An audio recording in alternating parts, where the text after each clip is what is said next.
Hej Simon. Vi vil starte med at kigge på eksempel 238, som der omhandler fosforindhold i en sø.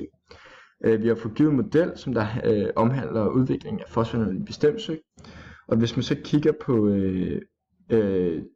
eller i modellen regner man med, at det fosforindhold U, som der er målt i milligram per kubikmeter, som funktion af T målt i døgn. Og derfor gælder den her differentialligning, som vi lige kan skrive op her, der hedder du over dt er lige med 0,2 minus 0,001 u. Den kan vi så dele op, sådan så vi har en tilløb til søen per døgn, som man vil sige er det her 0,2. Så det er altså en lineær tilvækst, som der kommer per døgn. Og så samtidig er fraløbet af søen, det er den her fremskrivningsfaktor, som der er 0,001, hvilket svarer til, at der kommer 0,1% af mængden af fosforindholdet i søen, fordi U svarer jo til mængden af fosforindhold i søen. Så hvis du ganger det med 0,1%, det er det, der så fraløber hver dag. Og den her viden, den kan vi bruge i to forskellige situationer.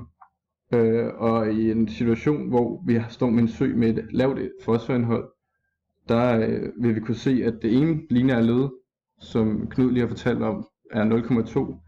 Det vil dominere i starten, fordi at forskellen mellem den lineære vækst og den anden, altså fraløbet, som er den her 0,1% af selve fosforindholdet i søen, det vil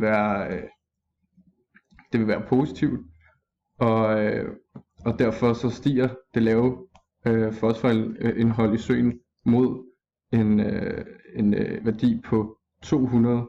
Ja, og så har vi det andet tilfælde, hvor vi har en sø med højt fosforindhold til at starte med. Og hvis fosforindholdet er stort til at starte med, så vil den negative eksponentielle vækst dominere. Altså så vil det her altså blive større end 0,2, og vi vil så dermed få en negativ vækst. Så det vil være aftagende, hvis vi har et højt fosforindhold. Begge funktioner her, eller i begge situationer, søger de begge to mod det stabile indhold, som ligger på 200. Det skyldes jo, at hvis du isolerer U med henblik på, at hældningen skal være 0, altså så den hverken vokser eller aftager, så den bare er stabil, så får du altså 200. Ja, og i øvelsen, der er givet til det her eksempel, som hedder øvelse 257, der skal vi bestemme forskriften for hver af de tre løsninger, der er tegnet på figuren i eksemplet. Og før vi kan gøre det, så skal vi bestemme den fuldstændige løsning til vores udvikling. Og det gør vi ved at bruge kommandoen dsolve. Og så siger vi y-mærke er lige med 0,2 minus 0,001 u. Vi bruger, det skal jeg lige huske at sige, vi bruger y i stedet for som variabel af u. Ja. Og vi isolerer med henhold til x og y. Og vi får altså den her fuldstændige løsning. Nu vil jeg så bestemme udvikling, eller en partikulær løsning i det punkt, hvor grafen med det lave indhold af fosfor i søen tager udgangspunkt i. Og det er altså i punktet 0,100. Og det gør vi ved at sætte en ligning op, som hedder 100 er lige med c, som er vores konstant, og ganger det med vores resterende udtryk. Og skal jeg lige kopiere ordentligt. Sådan der, og isolere med henhold til c. Og jeg skal også lige have min sovekommando på. Sådan der. Der var lige slet der. Der var lige der. Sådan. Og vi får altså c til at være minus 100. Vi skal lige have vores Nå ja, vi skal sige 0. 0 op i x der. Og vi får altså c til at være minus 100. Det vil sige, den partikulære løsning for indholdet af, eller for den funktion, eller den udvikling, der gælder for fosforindholdet, der var lavt i søen, det vil så hedde p, vi kan kalde den p lav, af x, og så definere vores udtryk, som nu er vores c-værdi til minus 100, ganget med 0,999 opløftet i x, som er tiden, plus vores konstant 200. Og det beskriver så udviklingen af fosforindholdet i søen, hvis udgangspunktet er lavt.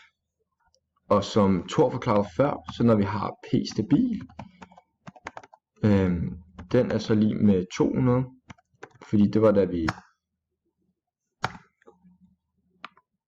ja, p stabil x kan vi kalde den. Nå ja, det er mig der lige glemmer det der, sådan der, 200, sådan der. Og det var fordi vi ved jo, når han isolerede u, så var det lige med 200. Hvis vi så tager den med høj, så skal vi ligesom gøre det samme igen, som med Fermat gjorde. Der kigger vi så på figur 234 igen, og der kan vi se, at når den har et højt fosforindhold til at starte med, så kender vi punktet 0,300. Så derfor kan vi sige solve igen her, og så bare skifte det ud med 300. Der er lige 3000. Og så får vi 100. Derfor hedder p høj x lige med 100 på C's plads gange med det her.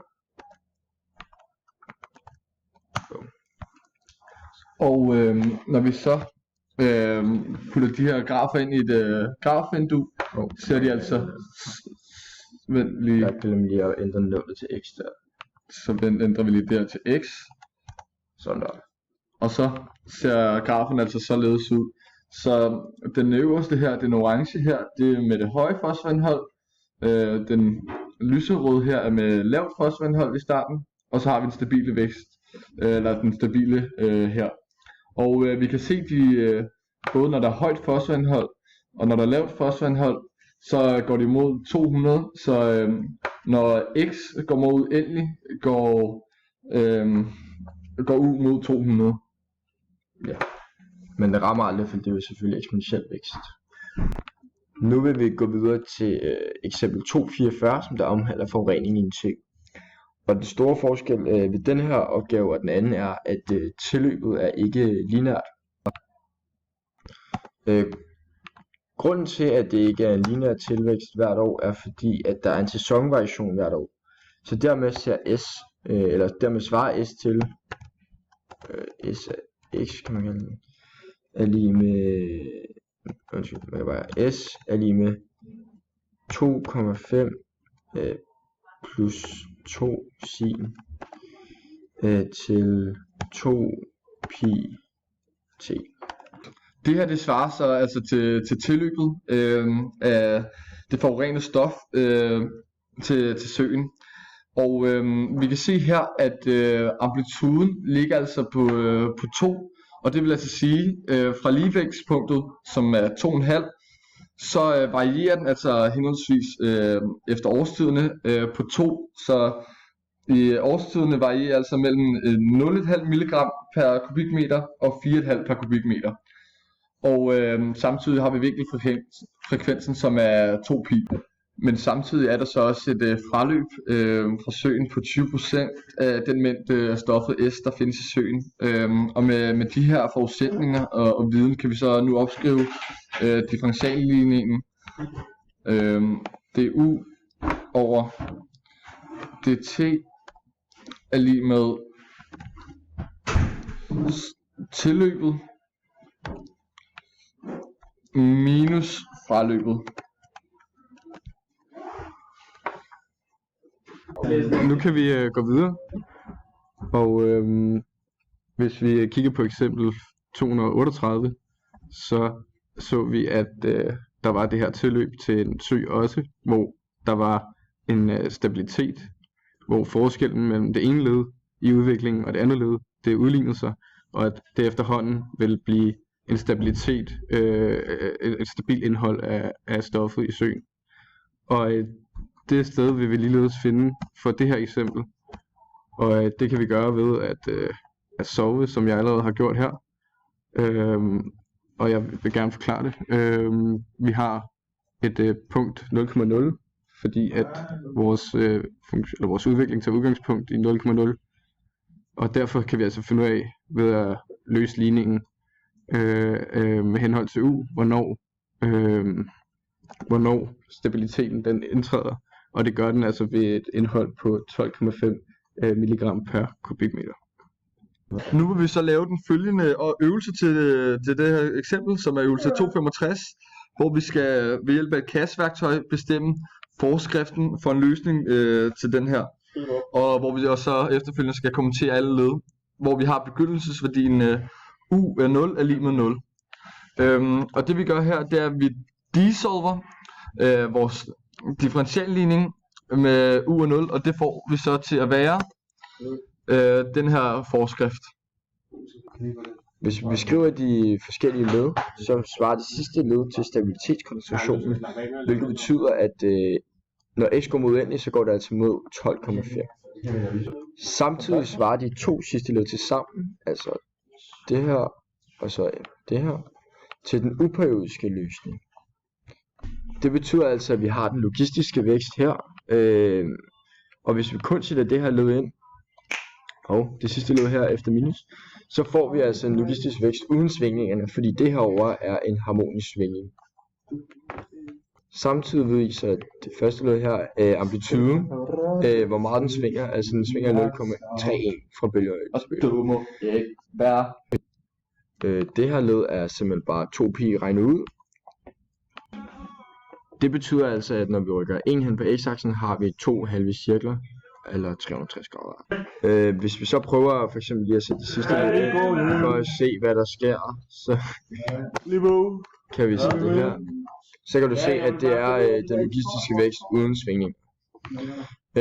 Og vi sætter det første led ind der.